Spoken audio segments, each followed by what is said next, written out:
Since the beginning of Yu-Gi-Oh!, duelists have been using a number of tactics to increase their chances of victory in the dueling field. Some turn to mathematics, using geometric hypercalculators to fine-tune their ratios for success. Some turn to extensive testing, learning the ins and outs of any competitively viable deck to learn their strengths and weaknesses. And some, well, just beat each other to death with wooden sticks.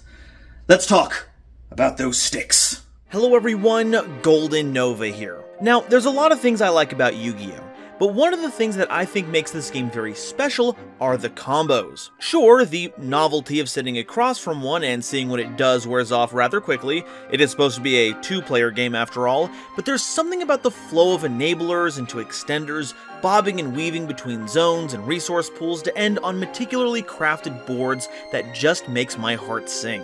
It's kind of like watching an anime Rube Goldberg device. And probably the most interesting to watch unfold are deep draw decks, with every activation being a kind of will they, won't they rom-com, wondering if that last card really would be the last, or if they get to move on to the next set of wacky hijinks. Though in this case, the final romantic act is replaced with showing that you have all 5 pieces of Exodia in your hand, which is honestly way more cathartic. And it just so happens that not but a few core sets ago did we get a new card to add to one of the most prolific engines for these kinds of decks. Premiering in the August 2007 core set, Tactical Evolution, bamboo swords aren't exactly running the show, but do crop up in lists from time to time, ranging from the FTK fanatics to decks that actually try to play the way it was intended. So we'll go through our arsenal, taking a look at each of the 6 swords that are out at time of recording, see how they all mesh together, then cover a few ways these cards have been used throughout the years. Get ready for a history lesson, cause it's time for Bamboo Swords Explained.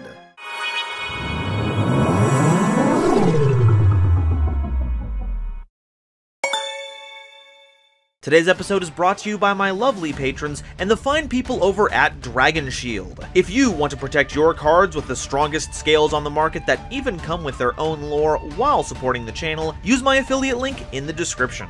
So, what's the deal with bamboo swords? Well, they're a series of spell cards that all revolve around doing some really broken stuff. All of them, except the original. Broken Bamboo Sword is an equipped spell that gives the equipped monster 0 attack. And that's it.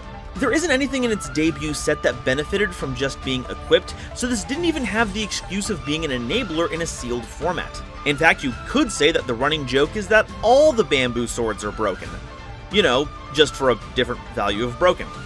The next card to be released was Soul Devouring Bamboo Sword, a continuous spell card that selects a monster equipped with a Bamboo Sword equipped spell card, and if it inflicts battle damage to your opponent while equipped with a Bamboo Sword card, they skip their next draw phase, but destroy this card during your second standby phase after activation. So now, instead of being a hunk of junk, this reforged demonic blade can be used to keep your opponent from getting their draw, the primary way that players advance their position in a game when they're all out of options. Sure, it only survives for 2 turns, but if you can trigger the effect on both of them, you've kept your opponent from getting any new cards for a substantial period of time. Heck, the game could potentially be over before you even see the side effects. And you know, if you have a hankering for souls, this card's got you covered. In fact, that's me in the background getting a little snack. Nom nom nom nom nom nom nom nom nom.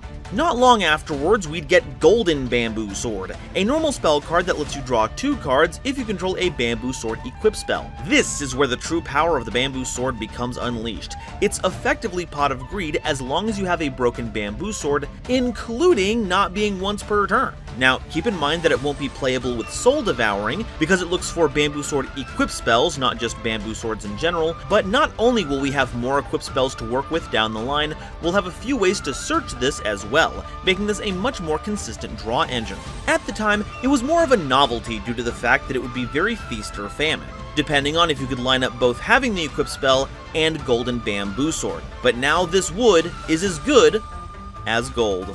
After a 6-year hiatus, we'd finally get another member of the theme, Cursed Bamboo Sword, an equipped spell card that gives the equipped monster 0 attack. Guess some things never change, huh? It also lets you target another bamboo sword card you control and return it to the hand. And if you do, the equipped monster can attack your opponent directly this turn. And if this card is sent to the grave, you can add a bamboo sword card from your deck to your hand, except a copy of this card. This fulfills two roles, one more important than the other. The fact that it returns bamboo sword cards to hand means you can completely ignore the drawback of soul-devouring bamboo sword, since it effectively lets you reset the timer. And that's double good because doing this allows the monster to attack directly, thus enabling the draw skip effect. And while that is powerful, it does have a lot of moving parts, not to mention that soul devouring is very much a brick. The primary usage of this card is to function as a searcher, getting you cards like Golden Bamboo Sword to start up your draw engine. Especially because, while the attacking directly effect is once per turn, the search effect is not. So if you end up bidding a whole bunch of these at the same time, you'll get a search effect for each and every one of them. Not to mention that, as an equip spell, this also enables Golden, though at this point you'd still want to run the original sword so you have a searchable equip spell. It's been some rough times for these weapons, but I think with this card, it's broken the curse of its design. Yeah, metaphorically, at least. 3 years later, Circuit Break granted us a new continuous spell, Burning Bamboo Sword. Its effect triggers if you activate a Bamboo Sword card while this card is already face up in the spell and trap zone, letting you skip your opponent's next main phase 1. Yup, we've got another phase skipper, and this one is even easier to enable than Soul Devouring. No battle phase required, just make sure you activate any other Bamboo Sword card once this is on the field, and now your opponent isn't going to get a main phase until after they've committed to battle, which can really slow down their ability to gain momentum in a duel, since you're just about always using it to set up your offensive. And if you manage to actually combine this with Soul Devouring, then your opponent is in for a huge pickle, since you can use Curse to bounce Soul Devouring, and playing it again will trigger Burning. It's a pretty devious lock that doesn't give your opponent a lot of room to maneuver, and while this and Soul Devouring don't do anything on their own, they're easier to search now that you can just use Foolish Burial Goods as a way to bin Cursed, acting as a tutor. This archetype may not get support very often, but this is on fire. That brings us to the modern day, 5 years later, with the most recent sword of the set, Original Bamboo Sword. It also gives the equipped monster 0 attack, and when the equipped monster inflicts battle damage by a direct attack, you can destroy all monsters your opponent controls. You can also send this equipped card to the grave to equip a Bamboo Sword equipped spell from your deck to a face-up monster on the field, except a copy of this card. This can get Cursed Bamboo into rotation if need be, as well as, well, Broken Bamboo Sword if that ever comes up. And if you wanted to be really tricky, you could always give your opponent's monster a bamboo sword, then hit him with the old Eternal Rest. And since neither Original Bamboo Sword nor Eternal Rest target, this will bypass that kind of protection.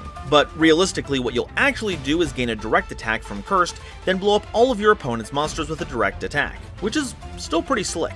It's certainly not as game-changing as previous entries, especially since the swap-out effect is a choice between more copies of a card you want to see and a card you probably aren't playing anymore, but if you need differently named equip spells for something, hint hint, it fills the quota while being in line with the theme. Not to mention that in about 10 years, once we get another Bamboo Sword equip spell, this can equip that as well. But I've got to bring up the art here. I know I dropped the ball with the Danganronpa references and Ishizu explained, but this is literally the golden katana from,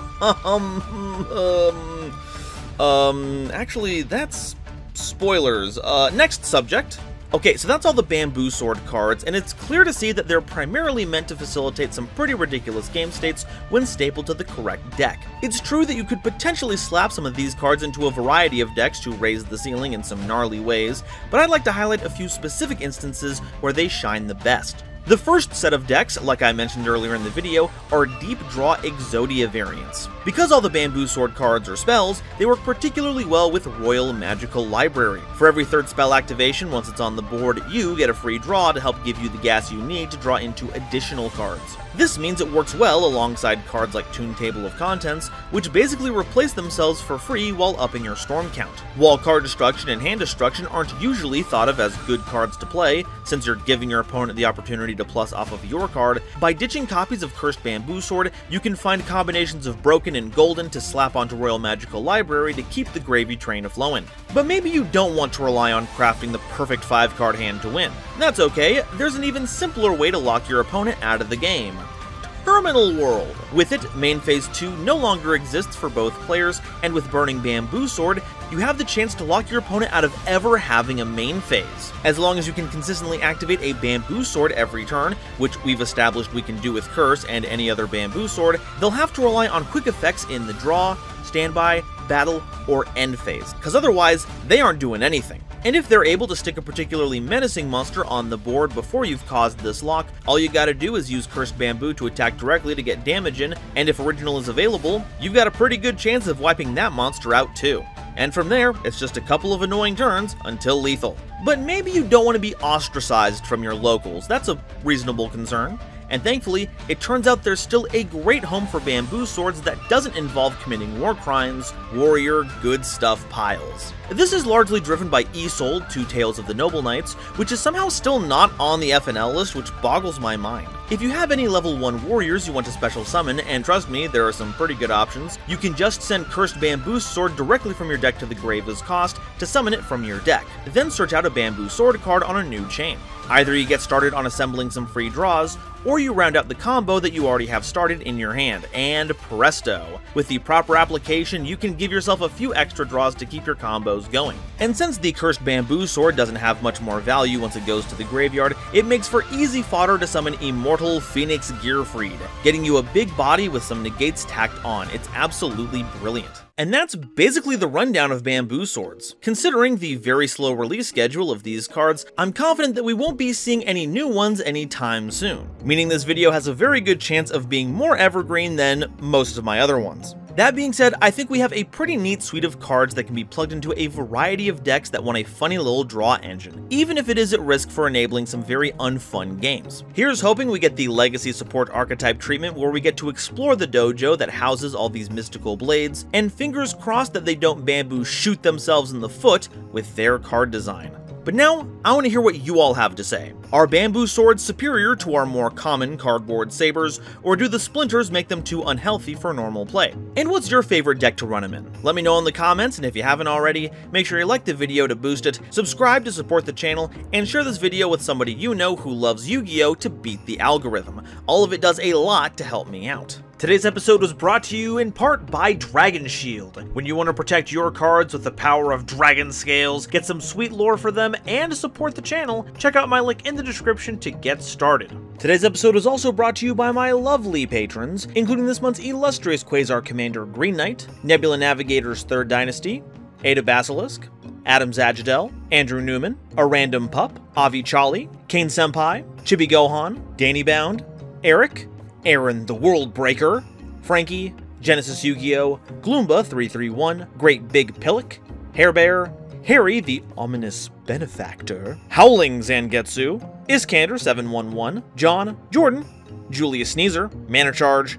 Marluxia Zagirl, Molly Renata, Nathan Vig, Panther J, Rebel King Lucifer, RJ the Jank Monarch, Sammy Haim, Sir Knight JCB, Sky Buster Leo, Sophie, apparently, The Wizard Moose and Xander Wolfensberger, Cosmic Crusaders Almento 5010, Aaron, Ariel Kersey, Beluga Masta, Blue Gem, Chaz Ghost, Chris Kessler, Corbinisms, Drachenwald, Eki Bullock, Emily, Eva Padilla, Hake Boyagian, Herbal D, In the House Like Carpet, Inblink, Jester Designs, Kale the Dragon, Carp, Kevon Public, King Scarlet Yu-Gi-Oh!, Lemon Yu-Gi-Oh!, Lord Whoop-de-Doo, Manga Pages, Marion James E. Picata, Matt Simmons, Mega Kombi, Michael Shimabukuro, Nadia McCarthy, Nitromo, Ruxith Sarani, Shizuka Nijimura, Star-Lord 777, Stephen Williamson, The Legendary Raven, Tucker Ordorn, and Zal Dureka, as well as the wonderful Starlight Explorers you see on screen now. If you'd like to help me in my journey to cover all of Yu-Gi-Oh's archetypes, participate in monthly custom card reviews, and just keep the lights on in general, please consider becoming a patron by using that link in the description, or by becoming a YouTube member. And if you'd like to see another armory stocked full of powerful weapons, check out this video I made covering Noble Knights. Thank you all so much for watching, and I'll see you next time. Bye-bye. You've also got a giant monster that has negates. It's absolutely brilliant. Yeah, that might sound a little off script because Moby stepped in the way and I tried to improv that because he's a little guy. He's a little guy. And what's your favorite deck to run them in? Oh my gosh, Moby, please. I need a little more time.